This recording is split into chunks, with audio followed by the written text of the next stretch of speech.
السلام علیکم ورحمۃ اللہ وبرکاتہ. میں ہوں ڈاکٹر محمد طلحہ اور آپ دیکھ رہے ہیں اور سن رہے ہیں میرا آفیشیل ویلاگ، میرا یوٹیوب چینل. ایک نئے ٹاپک کے ساتھ، ایک نئے موضوع کے ساتھ آپ کی پیش خدمت ہوں. جیسا کہ آپ میرے تھمبنیل میں دیکھ رہے ہوں گے، میرا آج کا موضوع ہے ڈائبیٹک فٹ. لیکن موضوع پہ آنے سے پہلے آج 28 صفر المظفر ہے 1445 ہجری. آج کے دن شہزادہ رسالت مآب صلی اللہ علیہ وآلہ وسلم، سید الشباب اہل الجنہ، امام حسن مجتبی علیہ السلام ورضی اللہ تعالیٰ عنہ کا یوم شہادت ہے. کروڑوں اربوں خربوں درود و سلام محمد و آل محمد پر، جن کی برکت سے، جن کی وساطت سے آج ہم تمام لوگ مسلمان ہیں اور اللہ اور اللہ کے رسول صلی اللہ علیہ وآلہ وسلم کا نام لیوا ہے. تو بڑھتے ہیں آج کے ٹاپک کی طرف. ناظرین و سامعین، آپ نے تھمبنیل میں تصاویر دیکھی ہوں گی. میں کوشش کرتا ہوں کہ یہ تصاویر آپ اسکرین کے اوپر بھی اپنے ضرور ملاحظہ کیجئے کہ ڈائبیٹک فٹ ایک بہت کامن مرض ہے جو ڈائبیٹک پیشنٹس کو، یعنی کہ ذیابیطیز یا جن کا خون میں شوگر کی مقدار، شکر کی مقدار، گلوکوز کی مقدار زیادہ ہوتی ہے، جن کو ہم ڈائبیٹک پیشنٹ یا ذیابیطیز کے مریض یا شوگر کے مریض کہتے ہیں، ان کے اندر یہ پرابلم بہت زیادہ کامن پائی جاتی ہے. یہ فینومینا بہت زیادہ پایا جاتا ہے کہ ان کے پاؤں جو ہیں وہ زخمی ہو جاتے ہیں، گلنا سڑنا شروع کر دیتے ہیں، اور خدا نخواستہ ان کے پاؤں کا کچھ حصہ یا پورا پاؤں یا ٹانگ کا کچھ حصہ کاٹنا بھی پڑ جاتا ہے.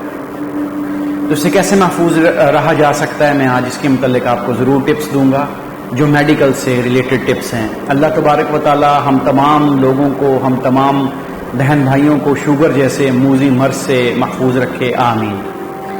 ناظرین و سامعین، جیسا کہ میں پہلے بھی ایک ٹاپک میں بتا چکا ہوں کہ پاکستان کے اندر لاکھوں لوگ شوگر سے متاثر ہیں. اس کی سب سے بڑی وجہ ان ہائیجینک اور غیر تسلی بخش شکر یا چینی کا استعمال ہے. ریفائنڈ اتنی زیادہ نہیں ہوتی، جس کی وجہ سے کچھ کیمیکلز ایسے ہوتے ہیں جو جسم کے اندر، اور دوسرا بے دریغ اور بے جھجک استعمال جو ہوتا ہے چینی کا یا شکر کا، وہ بھی شوگر کے مرض کا سب سے بڑا سبب بنتا ہے. تو خدا نخواستہ کسی کو شوگر ہو گئی ہے تو اس نے سب سے پہلی بات تو یہ ہے کہ اپنے پاؤں کا، ہاتھوں کا اس کو احتیاط کرنی ہے. پاؤں اس لیے کیونکہ وہ اکثر لوگوں کی اس کے اوپر نظر اور دھیان نہیں جاتا. شوگر کے مریض کے ساتھ سب سے بڑا مسئلہ یہ ہوتا ہے کہ اس کو جو ڈیپ اور پیریفرل ڈسٹل اس کے، یعنی کہ جو اعضاء ہوتے ہیں ان کے اندر، یا پیریفرل اعضاء جو ان کے ہوتے ہیں، جو سائڈوں پر اعضاء ہوتے ہیں، جیسے ہاتھ ہو گئے، پاؤں ہو گئے، جو سینٹرل پوائنٹ سے دور ہوتے ہیں، وہاں پر ان کو جو حس ہوتی ہے چھونے کی، تکلیف کی، درد کی، وہ ختم ہو جاتی ہے شوگر کی وجہ سے.